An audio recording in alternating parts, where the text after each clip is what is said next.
Hi, my name is Ofelia Garcia. I'm a professor of urban education here at the Graduate Center.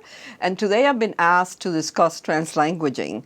And I've been asked to discuss what it is and who can do it. So let's start with the first question. What is translanguaging?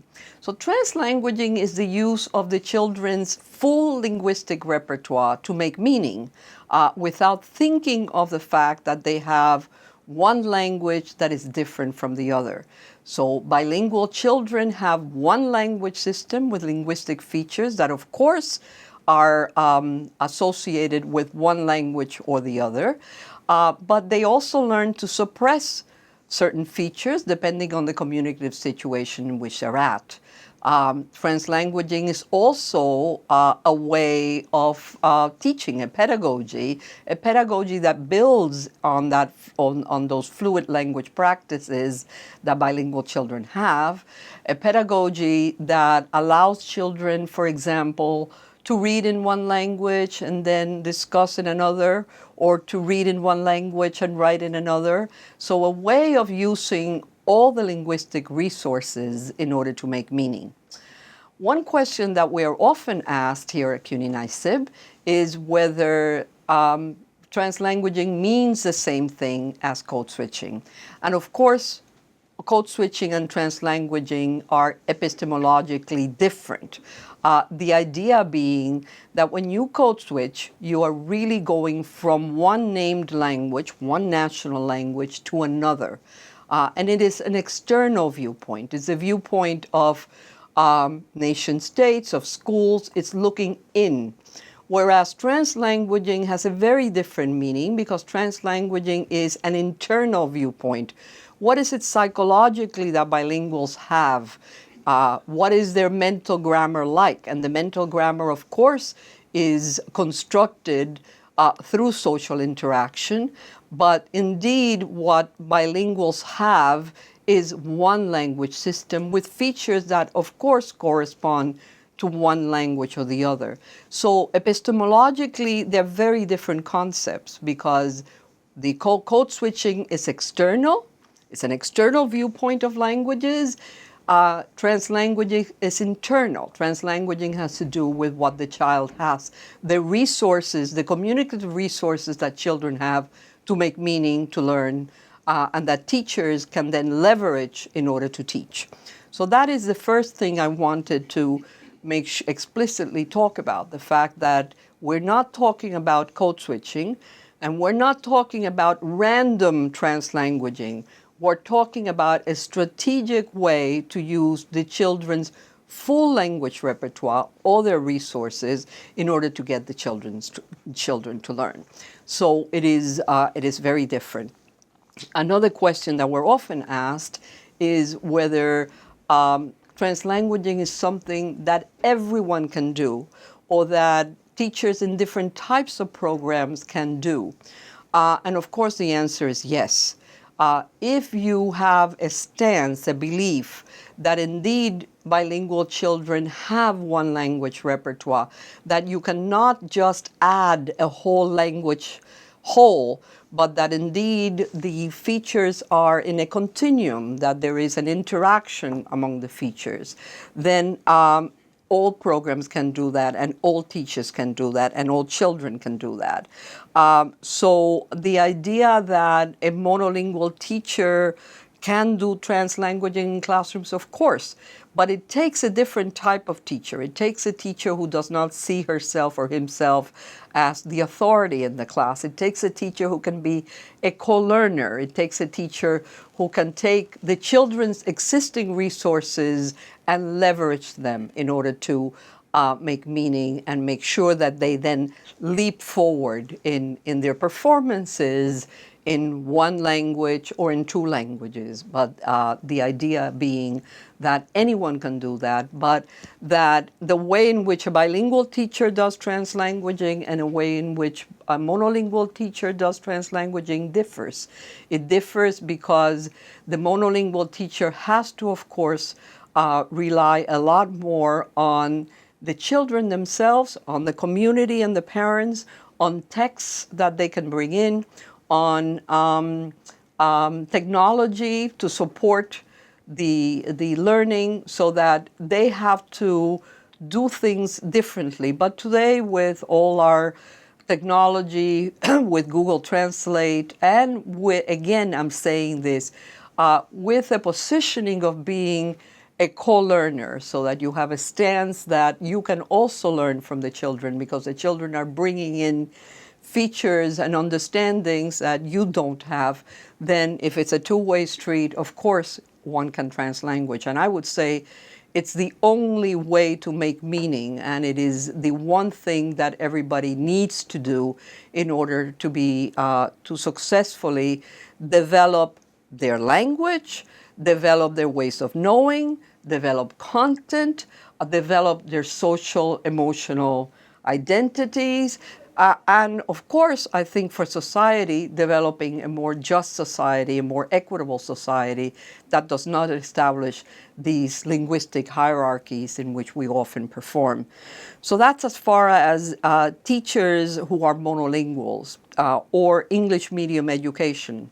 The idea, of course, is that even if you are a teacher in an English medium school, if you have children who bring other language resources, then you have to start there in order to extend them. You can't just ignore them and think that the children are going to appropriate this new language without reference to what they already have.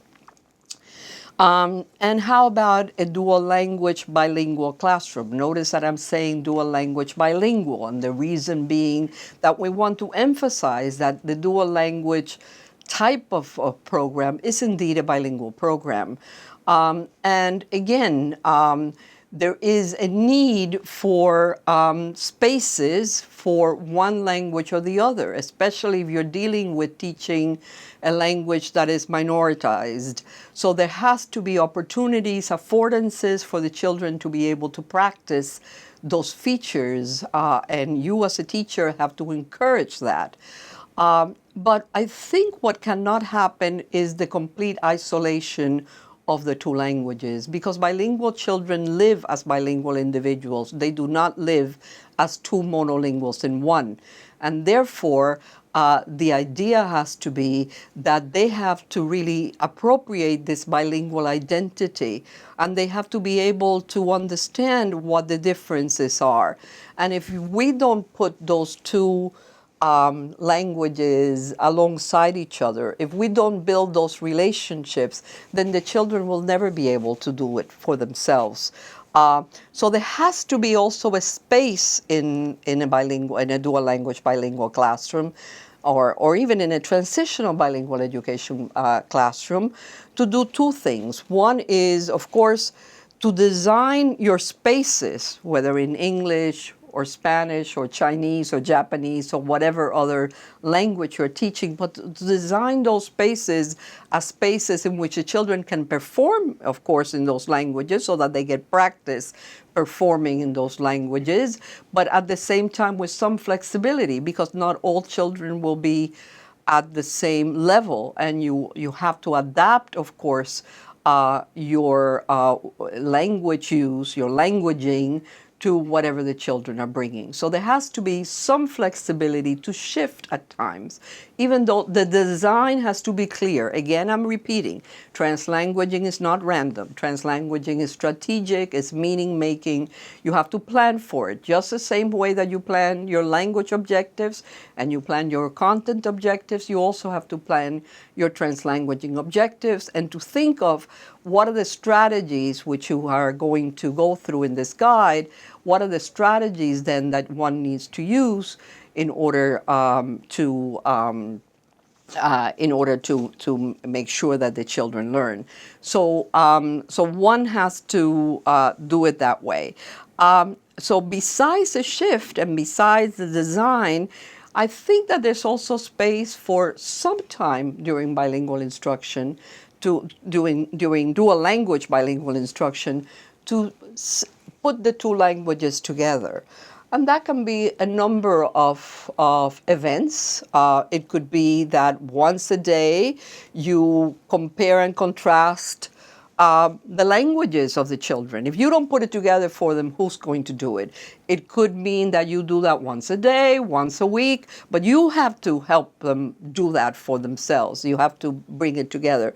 It could be that during this space you read bilingual authors who actually use the two languages in interrelationship, or that you read a bilingual text with some in English and some in whatever, Japanese, because we have a Japanese visitor today with us. So that you have to be able to give the children the experience that in their bilingual lives, their languages are not always experienced separately, that there are times in which we experience our two languages together, so that you have to give them practice doing that. Or they're writing a bilingual, a play in which the characters speak different languages. And they have to learn that, that it's all about authenticity in the writing, right? So that if you're writing for different audiences, sometimes you might have to do it all in English, sometimes you might have to do it all in Chinese, and sometimes you will be speaking to a bilingual audience, some of whom speak English and some of whom do not, some of whom speak Chinese and some of whom do not, and therefore you have to learn to do this. So I think it's the translanguaging space is very important also in a dual language bilingual classroom, because translanguaging is not simply a scaffold, and I'm going to say this carefully, right? Translanguaging can be seen as a scaffold. Especially in English medium classrooms, we see that a lot. We use translanguaging as a scaffold, as a way of making sure that the students understand the lesson that is being presented.